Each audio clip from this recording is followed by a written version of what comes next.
Howdy Meeps! Welcome to the Meeple Syrup Show.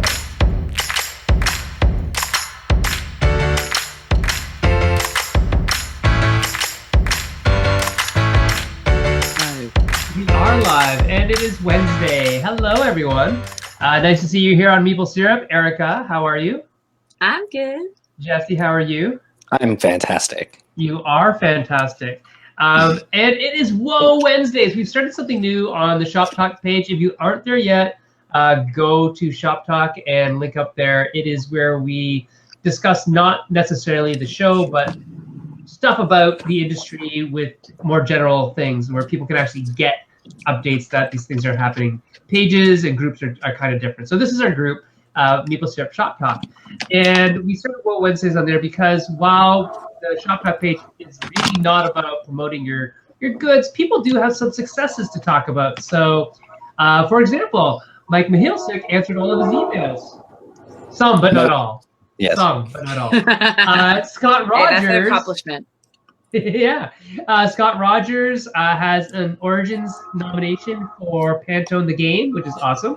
And he will be a guest show on a TV show pilot about board gaming. And he'll be demoing Pantone there. Rachel Blasky is the owner of a board game publishing company, which is awesome. We should hear more about that one. Yeah, maybe we'll have her on to talk at some point. Josh Dirksen finally submitted work on the Dragon Ball Z board game that he's done through Lynn Vander Games, which I played a couple months ago, and that's cool. Jesse Fernandez is writing about his 20th manuscript for his science fiction show, so lots of good stuff happening. Matt Paquette wants you to know, Erica, that he did some work on Boss today, which is great. Yay! Yay. And I get a poster if I found out. I get one of these cool pre-ordering posters from Ben. Yay! That's awesome. And Jesse and I and Helena have something pretty cool to say. We are just shy of $1 million campaign. So Kingdom Rush is doing well. Yes. In Canadian money, you beat $1 million. Canadian money, we are far, far surpassed. Yeah, but that was news like last week. Yeah, I know, but even still, like in some currency, you're already at $1 million. Yay! Yay! In pesos, we were at $1 million like a month ago. I don't even know how much that's worth anymore, a peso. So that's kind of what we're going to do. On Wednesdays, we'll start off with all the celebrations. If people post them on the Shop Talk page, we'll talk about your stuff, which is awesome. Matt Paquette is saying he doesn't think he'll even get one of the posters. I just read that. I'm going to make Ben send you one. Okay, good. And on that note, from Floodgates, it's we're just going to say goodbye to Gates. She's leaving Floodgate, but she'll land somewhere in the gamosphere, so we'll see her around, I'm sure. And on that note, let's get started on the crux of the show. And today's show is all about area control. So we've gone over Whoa Wednesdays. And oops, I forgot the crawler. So the next caller will come. Area control. And Jesse wanted to start off with a little bit about semantics. Oh, I was not ready to start off here. But okay, let's go. I thought we were going to work our way into what people argue about. Well, let's argue about arguing about that. Yeah. So maybe a more fun way to start might be if we all just like go through or just even mention our top 3 area control games. Okay, cool. Seems like a better way to ease in. Yeah. Well, how about audience members can do the same. I would like your top 3. Yeah. I have some fun lists I've also collected that I can share to see if people agree with some of this. Because I will also say, if you were a reviewer out there, put up a top 10 list about area control because it's been a while. Yeah, was it 2017? I did a research. There are a ton from 2017, a ton, and I mean a ton. A couple from 2018, but like not like current 2018, like just sort of happened, more like a while ago. And not a lot at all from 2019. I was like, I want current stuff. Nope, nobody's made their top lists.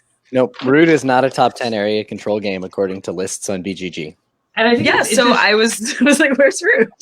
I wonder if because of some of the semantic differentiation that we'll talk about in a couple seconds. So yeah. All right.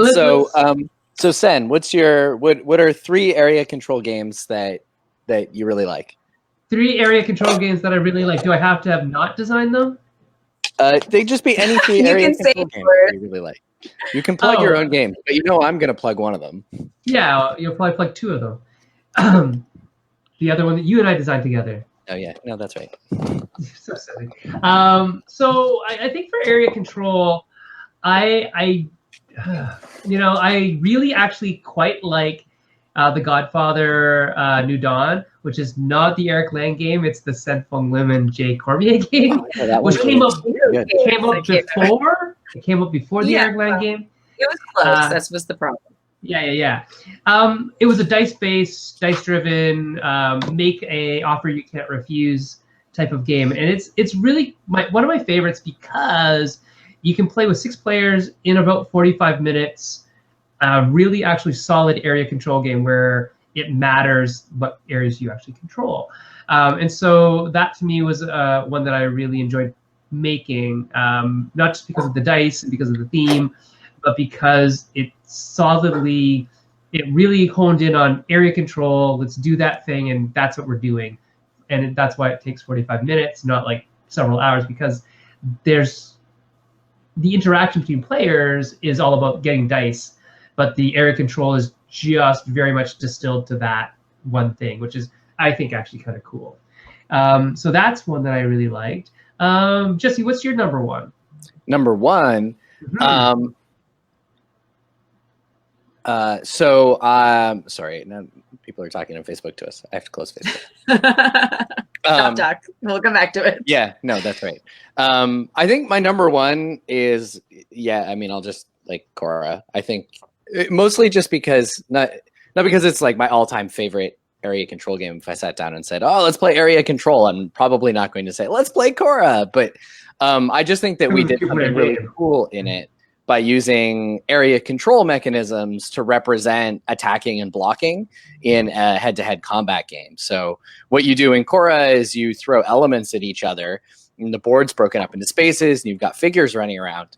And when you throw elements into a space, you just put a pile of tokens in there. And your opponent can respond by putting tokens in the space to protect themselves. And at the end of their turn, if you control the area that their figures are in, their figures get hit. And if you have enough control, you'll throw them off the arena and eliminate them. It's not like area control in a classic sense, but I think it's a really cool use of the concept of like battling for control of spaces by accumulating stuff in it. And so I really like that one. Another one, though, since I have other stuff on my shelf, is actually Vegas Dice. Vegas, the dice game. Yes, I have I made, my mom stole that game from me. She loved it so much. That was one, because I knew she'd like dice, but I was like, this is one of those games that just like, if you're already, especially anyone who likes Yahtzee, has parents or something like Yahtzee, take that game to play. I promise you they'll love it.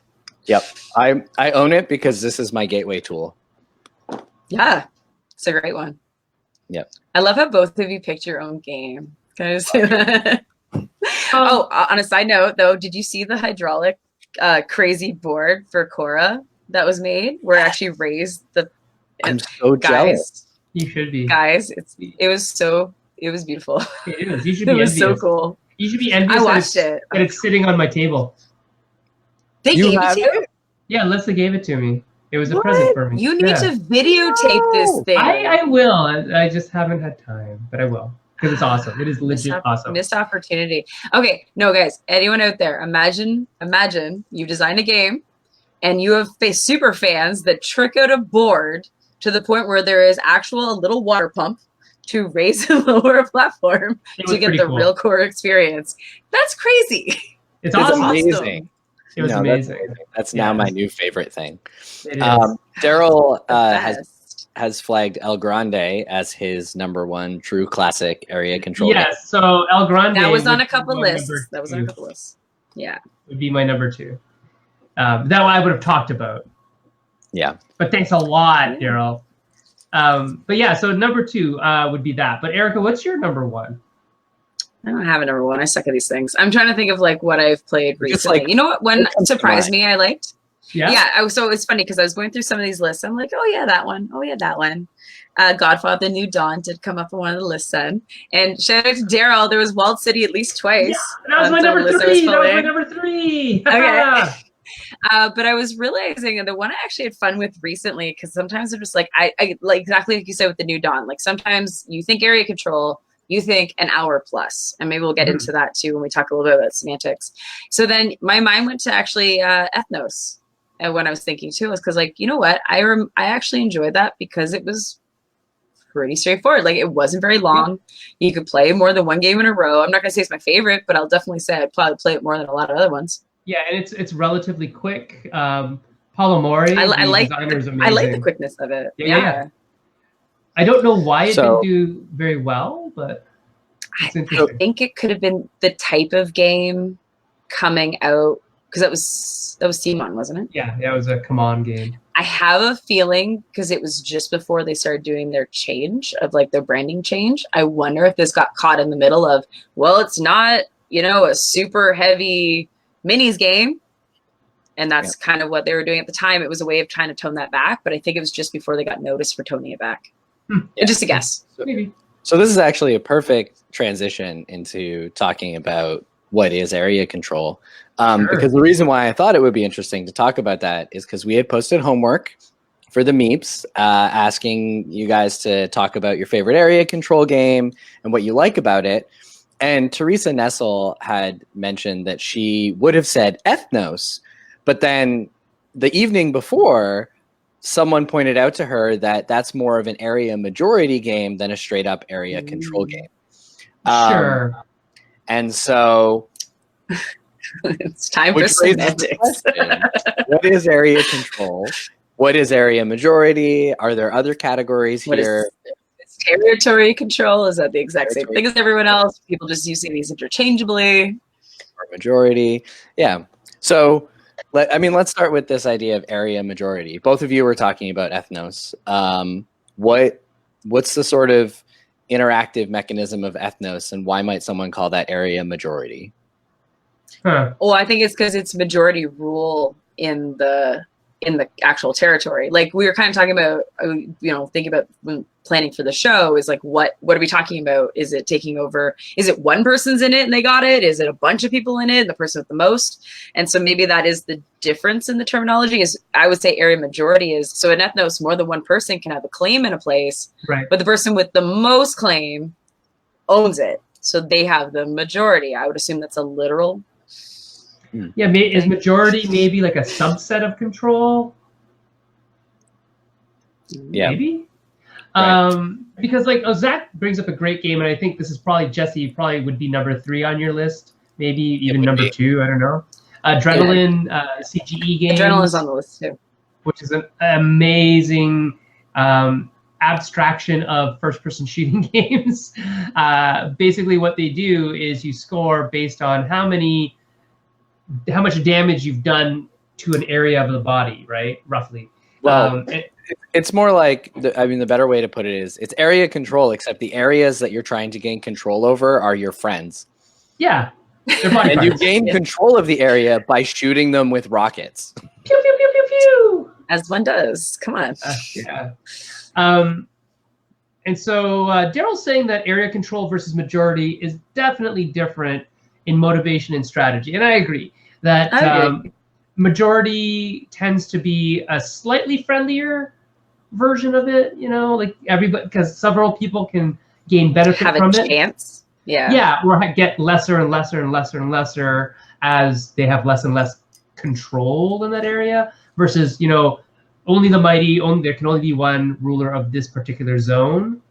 Yeah. So I can see how that works. It also will create different board dynamics. So these games always generally have boards and play areas.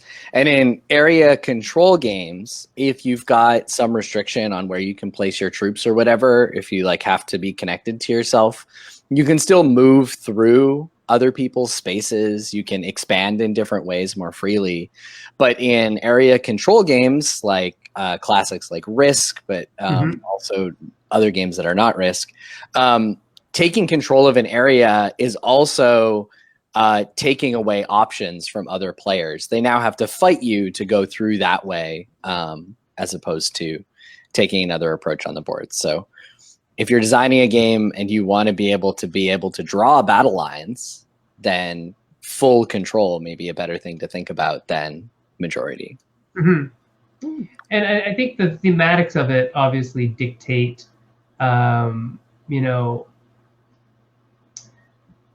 dictate what your actions are going to be or how hard you're going to have to go against your opponents. Daryl's good point here is that in general, majority games push players to want 2 seconds over 1 first, and that's generally how the scoring mechanisms will work in a game like Belfort, where it's better to score second place in 2 zones than first place in 1 zone, so that it incentivizes wider building around and competing in several different areas rather than just competing in one. So yeah, and you're right. Daryl says control drives the player to go for many firsts. Mm-hmm. So let's chat about that. Jesse, what's your number 2 or 3? Belfort. Okay, and what is it about Belfort that you like? Just I actually bask in the glow of this. Yeah. So this, yeah, that's right. This actually is good that we're now talking about it as area majority, because I actually like that it's area majority. In part because it creates this really nice gameplay arc that I found to be very good for introducing players to medium to heavyweight game experiences. Because in the beginning of Belfort, you are very much not interacting with, like, the interactions with other players are pretty light. They're very lightweight. There's so many options. There's tons of places that you can build. You're not really constrained. You're mostly concerned about optimizing over your build material acquisition. And so you're doing this little like area majority battle there. And then you build cool stuff and then you score some points. And then in the second phase, you sort of realize that, oh, space is starting to become limited. Now, if I want to gain control of these different areas, I'm going to have to start think further ahead about what buildings I'm working with and which areas I actually want to make my stamp on. And at some point during that second phase, someone will have have a pub card in their hands, and they're thinking to themselves, I'm going to build this in that area so that I can get second place. It's going to be amazing. And then Helena built a pub in that area to lock down her first place. And you're like, holy crap, that was mean. I wanted to go there. And then finally you move into the third round of Belfort, where there is very little space that's left. And every single piece that you place completely changes the way the end game scoring is going to pan out. And so every move is intense, significant, and ultimately mean. And so it has this really cool arc because it's an area majority game where over the course of the game, your options for how you can enter into those contests are shrinking.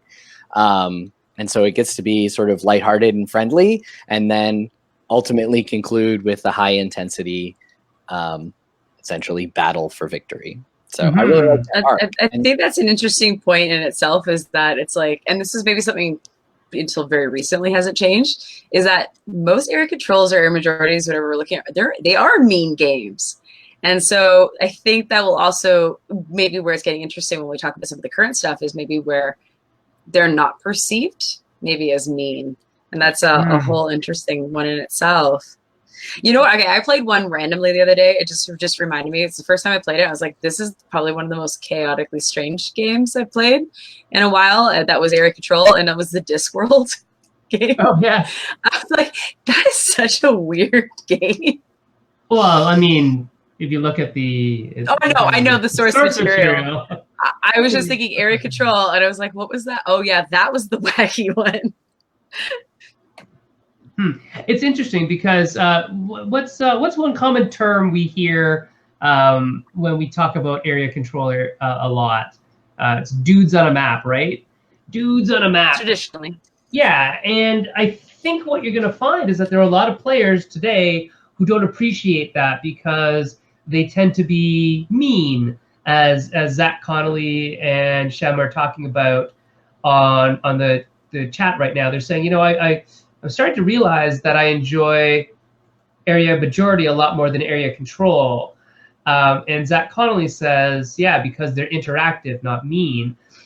And Dudes on a Map were quite a big thing, in the last couple of years with, Eric Lang's type of stuff, which is totally fine. If you the link that kind of Madigo game. line. Yeah, the whole Madigo line of Kemet and Inish and Cyclades.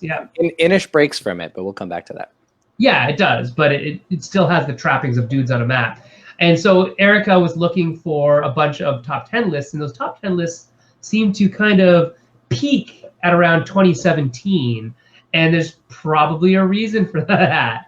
Well, we could talk about what some of them are. It might be why. Yeah. So I was theorizing that because there was a few really good ones that came out that year, it kind of spawned people wanting to make these lists in the first place. And I think, going back to the conversation going down the side between the two, I think the one nice thing about Air Majority is it's that idea that everybody has a chance at it. Whereas Area Control is often the first to claim or first to push something out. So one is very deductive or reductive, and the other one is very additive. And so I would say that psychologically that would give you a very different feeling playing. But anyway, let's go back to, different lists of some Dudes on a Map, some not, but okay. So I've got a few different ones here. Let's start with, this one is from Board Game Quest, written in January of 2017. There's some honorable mentions on this one, but it's a top 10. So here's the 10 going backwards. They have Barony, Risk 2010 AD, Small World Underground. Oh yeah, Small World. Chaos in the Old World. Small World made a few lists. Dominant Species. Tammany Hall. Something like that. Twilight. Tammany Hall. I may have written it funny. I can picture the box, but that doesn't help. Twilight Struggle has definitely come up in a bunch. First game. Yeah. El Grande definitely came up in a few. Wild City. Yeah. And Tikal, I think it's called. Oh, yeah. Interesting. So here's another one. This was Sam Healy's list about a few months later. So interesting. Same year, different list. Almost no overlap with this one. So his going backwards were Revolution, Nexus Ops, Shogun, Star Wars Rebellion, Sola Fide, Tyrants of the Underdark, which is the D&D title, Cry Havoc, Innis, Mission Red Planet, and Small World. And so ones that came up on other ones is Godfather: A New Dawn. Was that Geek Dad actually had a list where they were broken out into low, medium, and high complexity for best, and Godfather was in the low complexity for best. So they also have Nexus Ops. So medium weight they had Adrenaline, which we've already talked about. They had Kemet, Scythe, and Cry Havoc. And for the high end, they had Forbidden Stars, Twilight Imperium, and a shout out to Chaos of the Old World. So one of the newer lists I had, El Grande still on it. But this one included Ethnos, Mission Red Planet again, 5 Tribes, and Kingdom Builder. But I thought it was funny. No matter what list I looked at, there was actually very little overlap. Yeah, that is. You'd think there'd be more agreeing. Mm-hmm. You'd think. No one agrees. No. Well, I guess maybe what it comes down to then, it really is favorite theme of that. Delivery. Yeah. I think that's definitely true. That there's definitely people who are fans of like that Metago line style of Dudes on a Map combat, but not luck-based combat. There's definitely people who are fans of games like Risk. I know Jamie Jones, who is watching right now, has something like 48 different copies of Risk, right? So I think that it's a personal choice. It's personality in terms of what types of games you want to play. But then thematically, I think we've been exploring so many new themes in our designs past 2017. So obviously into 2018, 2019. 2018. That things that we think of as area control don't look like Dudes on a Map games anymore, right? So Daryl was saying that you and he, Erica, designed Roar with Dudes on a Map as an influence, but it doesn't really look like a Dudes on a Map game because the idea was to take out a lot of that randomness, like, you know, Risk. I think we all have Risk as that background game. So I think the original intent of that one was using how lions actually act in real life is very similar to pushing the push and pull of kind of an area control game. But you know, if you can beat that person kind of outright, you don't have to worry about the roll of the dice. And I mean, yeah, so Dudes on a Map game, if we're going to malign it at all, why do you think Dudes on a Map games get a bad rap? Daryl thinks they do. I think they have that old D&D connotation of like, who do you conjure up when you think of playing Risk or something like that? And it's still that, I would just say, because it's like, for me, it's like people have in their head, especially I'm going to say if you're probably late 30s up, less, I would say less if you're like younger, this idea of the type of person who played that game. Like they had their friends that were this type of group and they played Risk every weekend or D&D every weekend or whatever it is. And so I think because that's the first game people think of, like, you know, if you say you're a board gamer, people are like, what, like Monopoly? It's like, because that's the only thing they can think of is that connotation that it maybe hasn't broken away the way that RPGing has in the last 5 to 10. So, I mean, I think there's definitely something to that. There's definitely an associative connection between Dudes on a Map games and Risk. I say this as someone who recommends Dudes on a Map game to people that are interested in board gaming and they say Risk is their touchstone. I'm like, oh, like people just down the way from me, they picked up Blood Rage on my recommendation because after chatting with them and finding out that they liked Risk, I was like, here's something that will be a good like stepping stone for you in. So there's definitely an association there. But I'm not sure that they actually get a bad rap. And part of the reason why I'm not sure about that is at least within the geek spaces, they are incredibly popular. I mean, Rising Sun literally broke Kickstarter.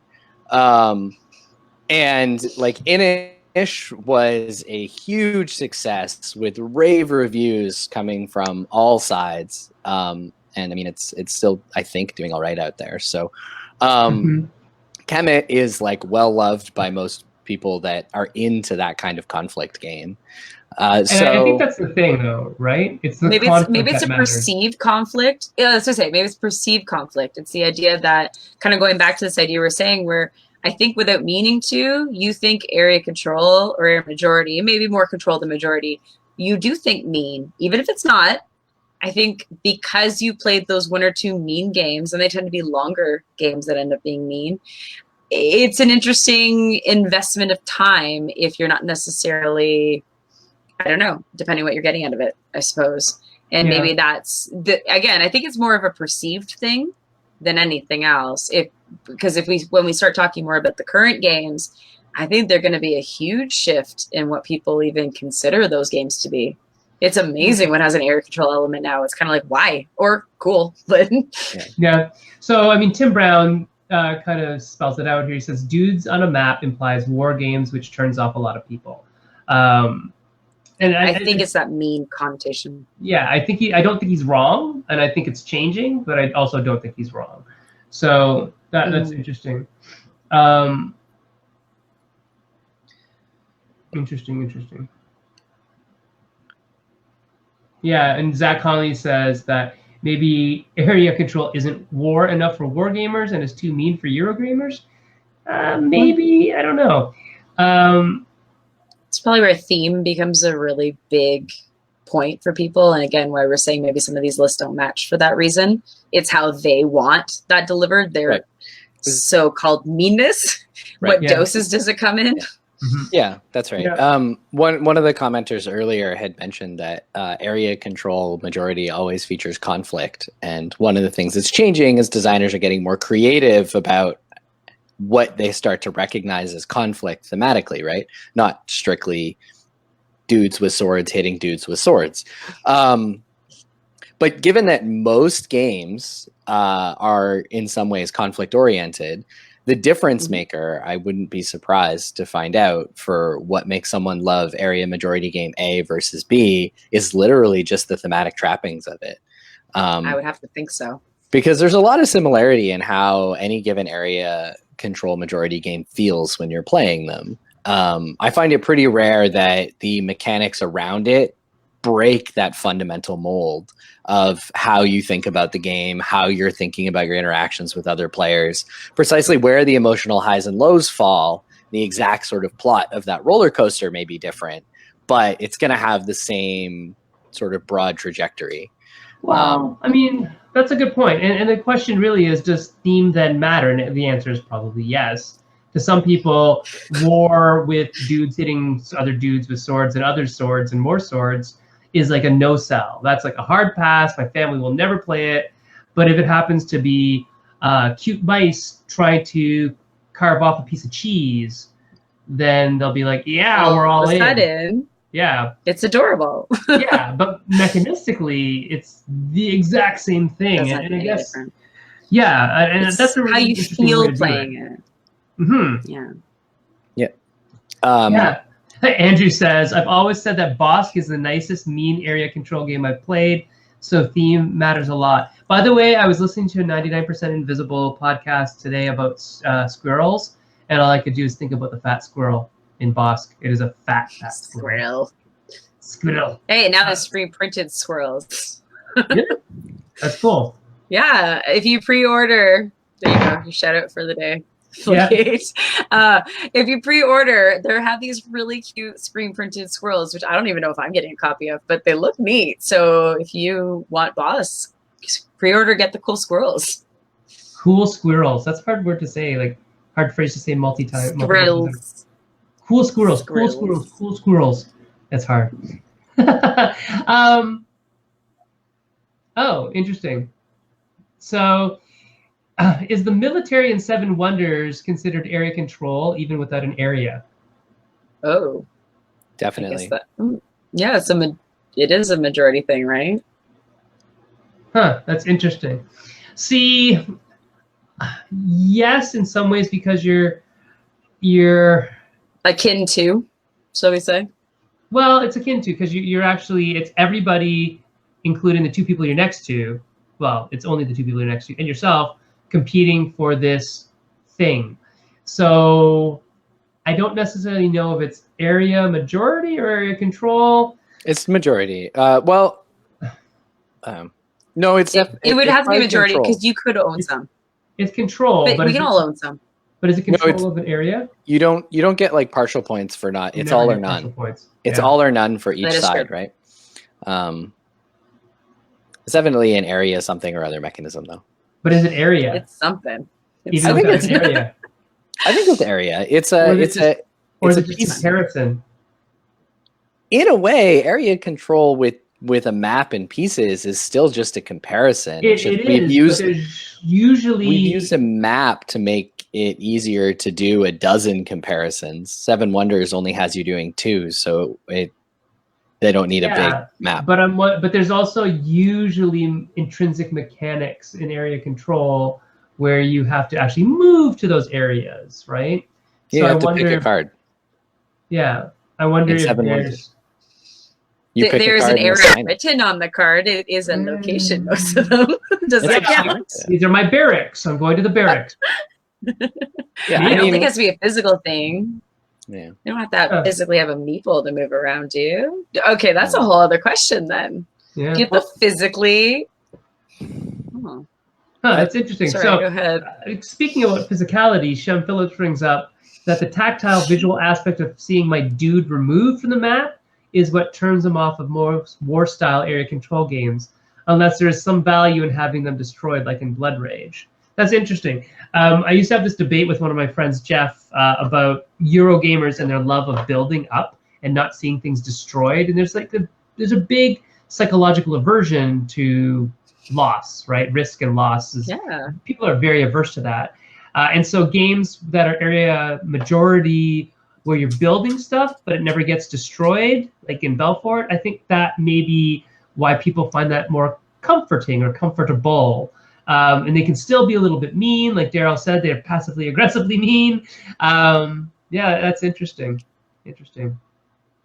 Yeah, Daryl's saying Seven Wonders is area control between players. I just have to get over the fact that is this an area or is it not an area? That'd be like saying all board games need boards. What is an area? Right? Yeah. Not all board games Well, that's the idea. Remove the board. Now, how do you do area control? It's still probably area control. It just looks a little different. Yeah, and I think sorry, go ahead. No, go ahead. I was gonna say what it could be a neat thing is this conversation we were having a little prior to this is this idea of what is an area control game, not just the technicality of it, but thinking back on games that like Jesse blew my mind earlier when he's like when he said Scrabble is an area control game. I was like, oh my god. Yeah. I guess it is. And there's the tiles have values, obviously, in which way you have, rules and how you're allowed to lay them. But to a degree, that's true. Yeah, you're competing for my mind control of an area. Yeah. Mine was blown. Davy Jones says that King of Tokyo is the simplest area control game there is. You're either in Tokyo or you're out of Tokyo. That's roughly it. And he's right. I mean, it may not be the simplest area control game, but it's the simplest area control representation. One of them for sure. You're in or you're out. Then I was gonna say wrestling. It's like it's an area control game. You just have to get the other guy out of the ring. Sumo, yeah, wrestling's totally an area control game. I meant like as in like WWE wrestling. Not also like, an area control game. Yes, there you go. Giant area control game. Real life area control games. King of the Ring, I guess, technically. I don't know if I would call like win by pinfall area control. But you have to throw the other guy out. Yeah, that's what right. I said. That's called WWE. Yeah, no, that's right. That's what Royal Rumble is. You get like 30 guys in the ring, and the last one that's in it, like physically in it, wins. And so, yeah, last man standing, King of the Hill. They're all sort of. Yeah. Yes, Andrew. Andrew, it was you pointing out that it was Scrabble. It's a hat tip to you there. No, well, it still blew my mind. No, and then we started getting onto conversations about like Othello.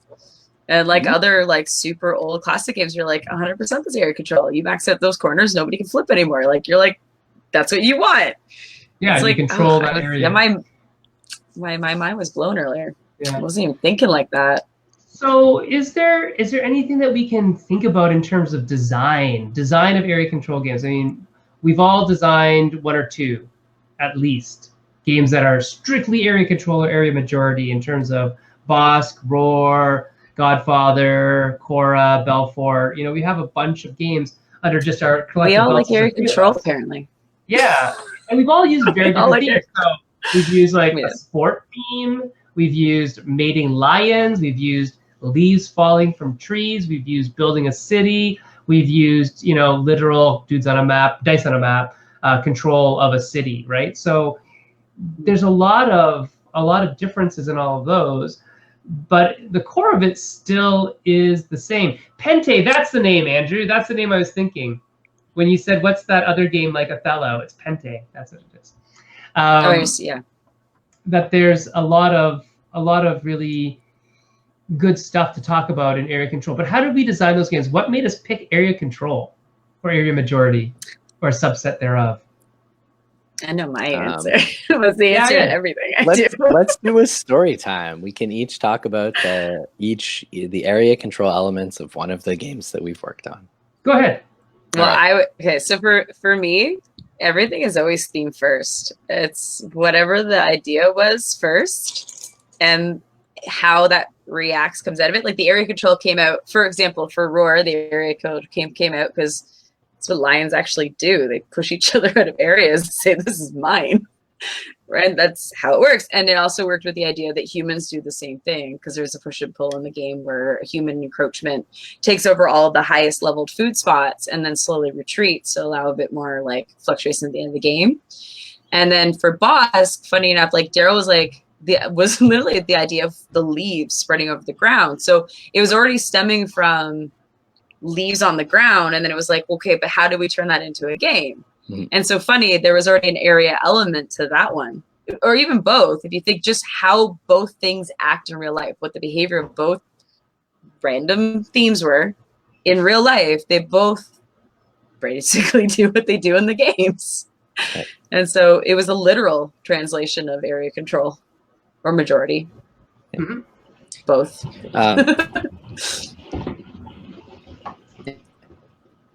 Sorry. Am I still here? Yeah, you're still there. Yeah, you just your facey froze a bit. Okay. Yeah, now you're there was now like you're audio. There was audio hiccuping there. I wasn't sure if I dropped. Korra was kind of similar, although not from the theme per se, but from our initial mechanical hook. The very first idea we had for Korra, the like thing that we started with, was it's going to look like this when you're playing it. And we drew a picture of the board, and then we took cubes and other different shaped pieces to represent different elements, and we just laid them on the board in like patterns to look like when you play it. You're going to have pieces laid out in patterns, and that's going to represent bending an element and making an attack. And from that starting point, the sort of intuitively obvious way to handle the conflict was to just accumulate pieces and have them counter each other. That was one of the first mechanics that we put in the game, and it just stayed because it made a lot of sense with the initial visual thing that we were looking for. So Belfort, Godfather, where'd the area control come from? Really competition. So, I mean, the whole idea behind Godfather, the movie, and The Godfather: New Dawn, which is sort of the idea that it takes place between the movies, was that the city's been cut up into, you know, little boroughs that each of the remaining families of the 5 families, New York or the Mafia, were vying for control over. And because the Dawn was dead, there's going to be a new Dawn determined by who controls the most of New York, which is sort of the whole idea, you know, behind most of these types of things, right? Daryl said it kind of really well, that when space is limited, area conflict is involved in the game, right? And the idea kind of has to be. And the idea behind, you know, various gangs controlling New York is the gangs that have the biggest parts or the most valuable parts are literally running New York. And so you wanted to have the most control by the end of the game to be crowned the new Dawn. And so all the mechanics were pushing towards that. How do you undercut people? How do you get into areas that you couldn't once get into? How do you use... Oh no. What happened? We won. Wait, we took over. You did not. He's back. I still have majority in this area. Or actually, we all share it. We had majority. I guess we had majority. So we're basically, all of us are going to bump down to third level points because we all have majority. But over the entire course of the game, currently we're winning. Oh, wait a minute. Jesse has majority now. Eric said you got whacked, but he got better, Eric. I got better. I'm not sleeping with the fishes. He's not dead yet. I'm not quite dead yet. So yeah, I think the story definitely helps us to think about when we want to use area majority. I think so. And I think that's like you said, you know, when themes mesh with mechanics, we get good. What's the word that I'm looking for, Jesse? It's a word that I use all the time. No, it's not affordances. Yes, you do get affordances. I would think everything's far more intuitive because you expect it to act that way. These are all good words. But not the word you want. Fidelity. The word I'm looking for is fidelity. There's good fidelity between the theme and the mechanics, which leads to the outcomes of, you know, more intuitiveness and better affordances and all those types of things. Yes. So yeah. Jason Mohan is saying lockout or blocking and control can be different, though. Does that mean true. Yeah. Is like worker placement? Well, sorry. Oh, no, carry on.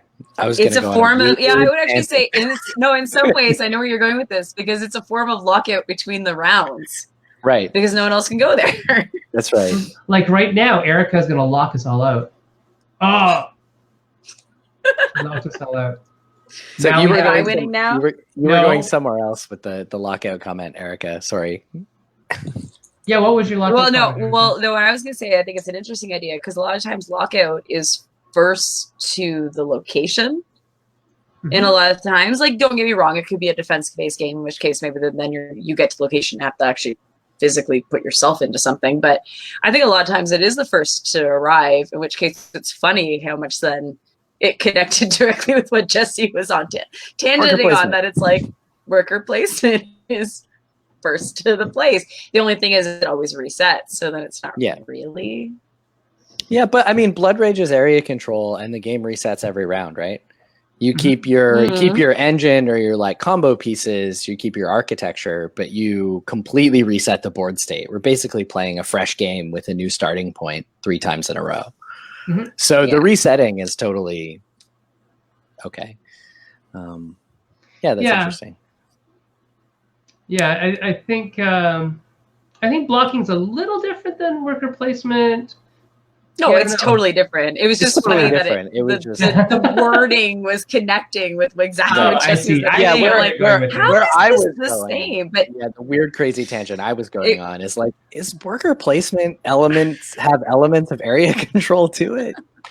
I think it does. I just thought it was funny how similar what he was saying was sounding. Yeah, to what I was saying. I see. Cool.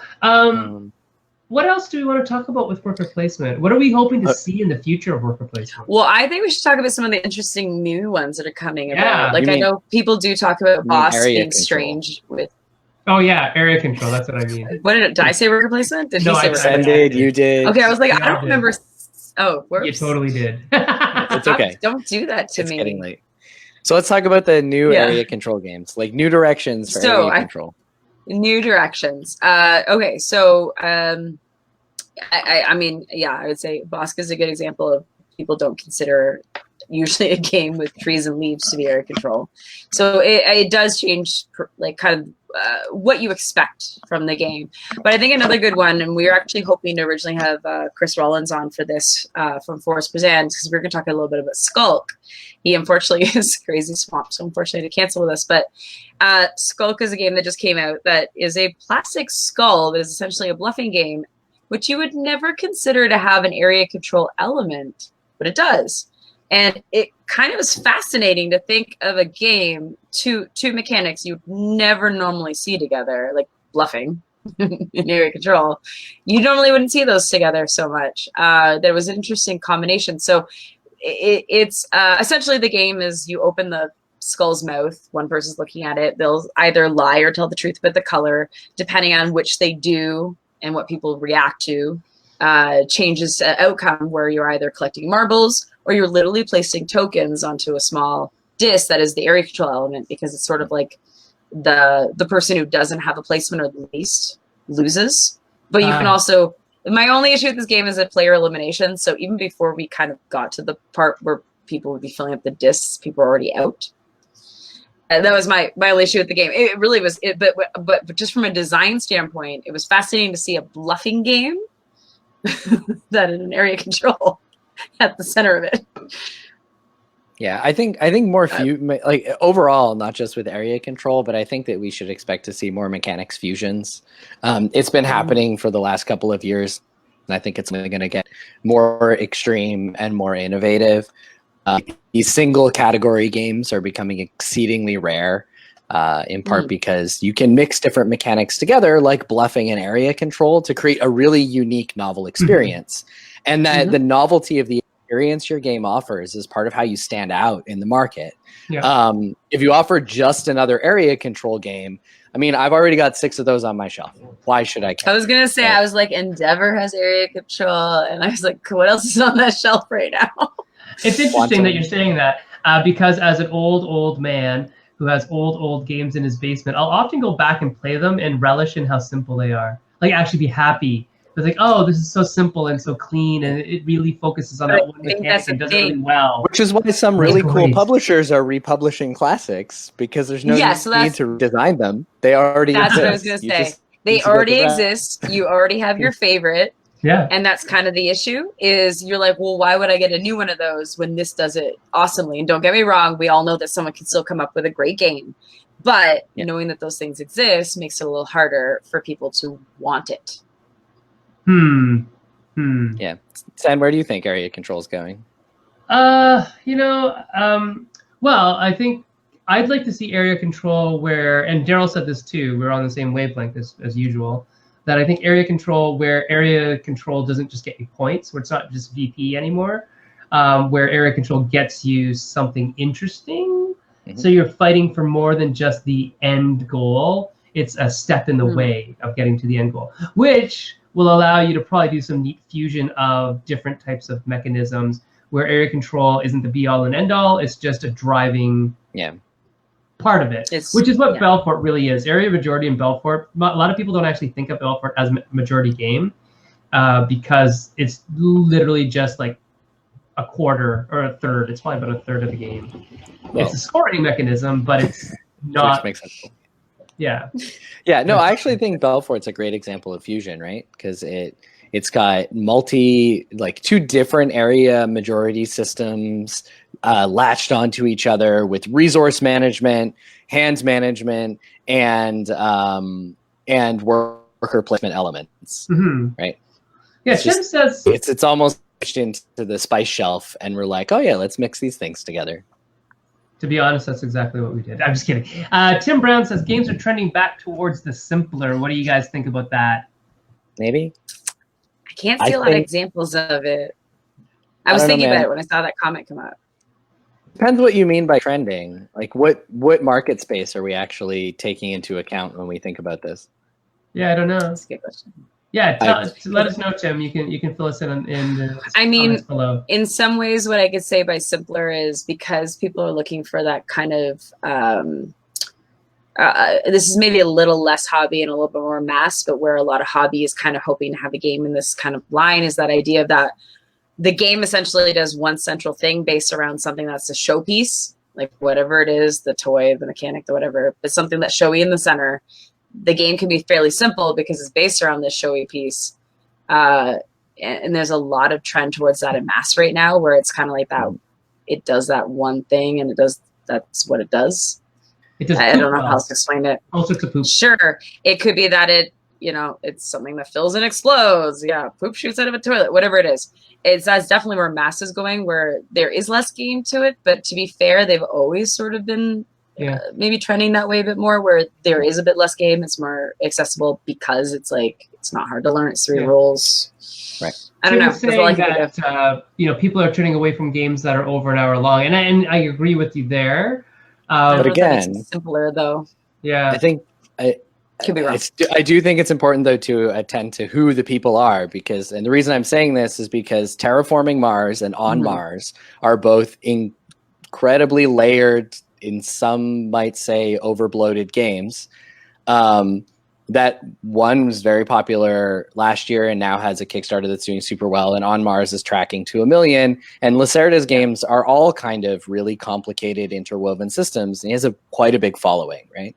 So if you're looking in the hobby space, there is a partial trend towards elegant complexity. I would agree with that, where it is simple enough to learn, but there is definitely a depth there when you start to count it out and actually figure out what's going on. So I would agree with that. So maybe deceptively simple. Yeah, and I don't think Tim was necessarily meaning simpler, maybe because he's talking about Azul here, right? That there's a market for them. Like, look at the massive hit that Azul was, which is definitely not a simple game where it's like, roll some dice and move. It's got maybe just clean in appearance, maybe closer, because you can start to calculate that thing down to craziness. But you can play that in like 60 minutes, easy, right? And shorter, actually. So I don't think he's necessarily wrong. Elegant complexity. That's Daryl is agreeing. Yeah, I think that's what we're saying. It's that idea that you can learn it easy enough, but you're not going to master this anytime soon. Like there's a lot to that. Yeah. So simplicity more. Instead of simplicity, maybe accessibility more easy to learn, fast to learn, quick to pick up. Like you can get into the games more quickly. Their rules fit on a single page. I think that's true of it. Is that true of Azul? I know the Century series did that. It should be, because that is the overall goal. That's the overall goal of that, right? Of that. It's only the mat that takes them anything to explain. So I don't know. I don't think I've ever seen the rule book. I'm okay playing Azul. It's definitely not my favorite game, I'll be honest. I actually think it is a really mean game that people play because they get to pretend that they're not being mean, but they are. I'll fully admit that's what I think that game is. Yeah. Jason Mohan is saying that complexity is elegant and simple to learn, and so we'd love some more support on Kickstarter for that one. That's a game that Jay and I did. Quancha did the art. You can look it up on Kickstarter right now. Deep but streamlined, Sean Phillips is saying. That's another way of putting it. And so how do we think that that's going to change in, the upcoming years in terms of area control? Is it just going to be thematics that are going to make it easier for people to grok that sort of, oh, that makes sense because in ant farms, this is how ants work. Or, when we're mowing the lawn, of course we want to mow all the lawns. I'm just saying things. But yeah, what do you think? What do you think you're gonna do next in area control land if you make another area majority game, Erica? It's an interesting question because I try not to it's weird. I almost constantly try not to repeat things. Like I do it as a design exercise where I'm like, I haven't done that. Let's see what happens. Yeah, we do that too. Yeah, it's just funny that I was like, oh, I've done more than one of something. Interesting. That's a good question. I have a feeling unless there was something that really inspired me to be, it acts that way. I would say whatever I would do next, it's going to add, it's sort of like what we've been talking about. I think it has to be blended with something else to make it innovative. It's a new way of looking at area control to a degree, or that theme that it's like you never would have applied it to area control normally. I think one of those two give that, maybe that bit of either something new or refreshing about something maybe you've done before is maybe where I would think to do it, especially since I consciously now know I've done it already. I would want to do it differently. You've done it twice too. Yeah, Erica. I know. Anything I do, and now I have 2 tree games, and I didn't intend that either. Yeah, well, that was a big theme switch, right? So. Yeah.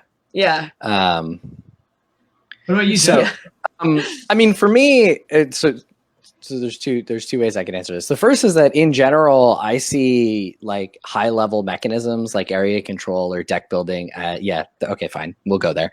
I just saw your crawler as a tool, and so I mean, area control is really good for creating certain kinds of conflict interactions. And so if I'm working on a game and it's like, oh, we want conflict and we want it to feel this way, area control is going in. Specifically, though, you've sort of flagged it on the bottom, and so I'll give the high-level twist, and then you can go on. You and I have been working on a game about mushrooms, samurai mushrooms. Is that what that meant? I was like, I wasn't sure if that was a... So, but one of the twists that we've sort of arrived at for area control is, one, controlling an area. We're going to eliminate victory points. So it's about achieving something, and controlling areas is actually just adding is what the engine elements are. So if you control an area, that's right. Now you can do more stuff because you control this area. So areas will have abilities that you're actually trying to secure. But on the flip side of it, the way that we're going to have ninjas and subterfuge is if you have area minority, that will unlock the subterfuge action in an area. And so then you can go in that area and do the sneaky thing. So there's both having the most boosts your engine, but having the least gives you new action options. Yeah. And I think, yes, Daryl, I know they have a mushroom game, but it isn't a samurai mushroom game. This is. I saw you added samurai because it was just saying. Well, I thought that some people would think that we were talking about different types of magical mushrooms. Anyways, yeah. So we're thinking about. So yeah, that's the direction we're taking. The direction we're taking is that, and we also we're working on another one in Romance of the Three Kingdoms. It's kind of a long-term thing. Where we actually want to look at uprisings within the areas that you control. So if you control too hard, what's going to happen to the population that's in that area? I find that a lot of war games, we don't think about that at all. We just think about, rolling as many D6s as possible and crushing our opposition. But what happens if the population kill everybody? Well, no, let's not just kill everybody. No, traditionally it's just kill everybody. Yeah. So that's where we're kind of heading with that, is using area control to tell slightly different stories, to not be just the VP condition, that they are engines towards some greater goal that is not achievements and things like that, to step away a little bit from, track and points and stuff like that. I think that's not as interesting as I used to, right? Sorry, Daryl's saying, I think one of the area control worlds needs to deal with ties better. Oh, I see. I thought you were talking about Travis Magram style ties. I didn't. I You meant like ties. That would be cool thematically. Like, what would be a tie area control game? Anyway, without ties. Yeah, without ties. No ties in the tie game. Yeah. I mean, ties is interesting because they're kind of essential to how at least an area majority game feels. If you have friendly ties, you get a completely different kind of experience than when you have unfriendly ties. Yeah. That's an interesting thinking point. Agreed. So that is our homework for the next time we talk about area controls. Like, how can we figure out ties? Is there a reason to figure out ties? Do we need to? And in the meantime, let's talk about how to find us. Jesse, where do we find you? Meeple Syrup Shop Talk. Yeah, Jesse will be there moderating alongside our good friends Eric Slauson and Zach Connolly. Erica, where are we finding you? I try to get on Meeple Syrup, not as good as these guys are though. Otherwise, I'm also at Twitter at Frenemy Games, Frenemy with an I. And you can find me on Twitter at Senfeng Lim and on Facebook at the Meeple Syrup Shop Top page. Hey, Richie Miles has joined us. That's nice to see. And there, there's a lot more to talk about area control. Area control is a very vast topic area majority, so we can take it back to the shop and talk there if we want. If you're really interested in talking more about area control, design of that kind of stuff, whatever, start a thread in Shop Talk, and all the people that are here are also there. They'd be more than happy to talk about that more. I would love to see more discussions about mechanics and mechanisms, or whatever you want to call them, on the Shop Talk pages.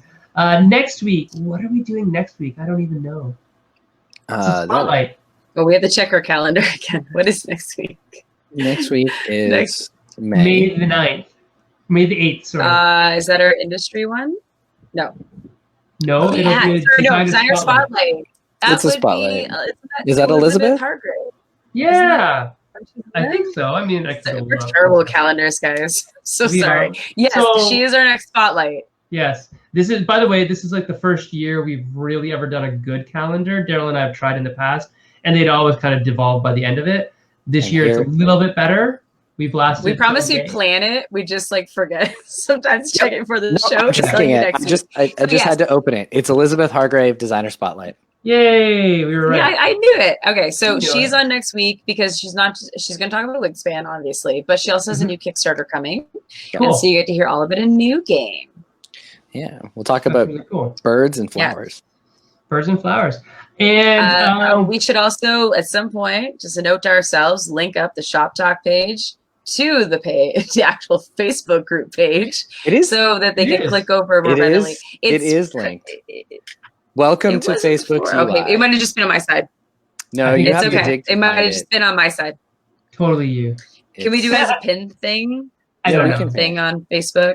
Yep, on it. Probably. Okay, anyway, sorry guys. Cool, no, it's okay. And on that last note, we'll say goodbye. Please do go check out, if you're a last minute type of person, the Kingdom Rush Kickstarter from Jesse, myself, and Helena is up on Kickstarter for another 19 hours. And if you like city builders, tile layers, check out Complexity. That's Complex City on Kickstarter from Jay, myself, art by Quanchai, Big Kid Games, the publisher. We'd love your support on that one. It's not going quite as gangbusters as Kingdom Rush has been, so that would be super cool. So we'll see you guys all next week. One day we'll have a theme song again. I don't know how to do it yet, but we'll figure it out. So in that meantime, Jesse will sing for us. All right, we'll see you all later. Okay, Bye. Enough. Bye. Thank you for listening to the Meeple Syrup Show. If you'd like to support us on all of our projects, please check out our Patreon page. We can be found at www.patreon.com/Meeple Syrup. Until next time, make some great games.